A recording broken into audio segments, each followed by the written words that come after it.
So guys, sa lahat ng mga nagtanong kung magkano yung sahod namin dito,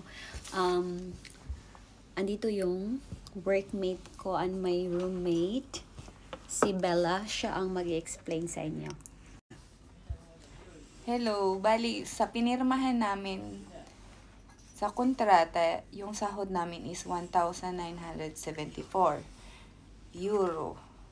Tapos, pagdating namin dito, may umento siya. So, tumaas siya, naging 2,083 euro.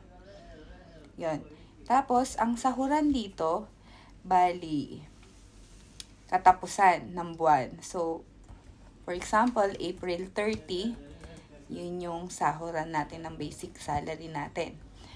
Tapos, meron naman tayong overtime pay, nakukuha naman yun ng ika 15 days. So, matatanggap natin the following month ng ika 15 day. So, yung ika 15 day natin, hindi siya kasing laki ng basic salary natin na 2,000 plus. So, yung sa regular pay natin at saka sa, or basic salary natin, may kaltas yun na tax.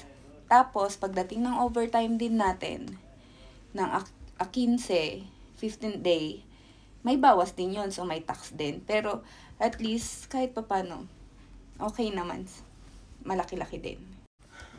So, aside sa tax na binabawasan nila pag sumasahod tayo, meron pa tayong bawas ng insurance, parang yung mga health insurance natin, mga ganon.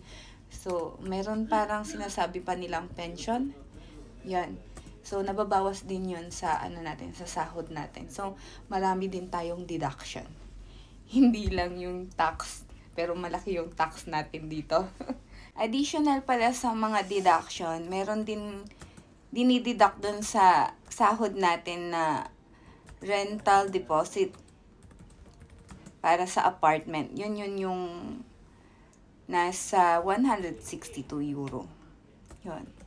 Pero huwag kayong mag-alala. Overall, may sahod pa rin. Kaya pa rin. May sobra pa rin. May sobra pa rin. Kahit pa paano. Oo, kahit pa paano. Kayang tustusan. That's it. Thanks.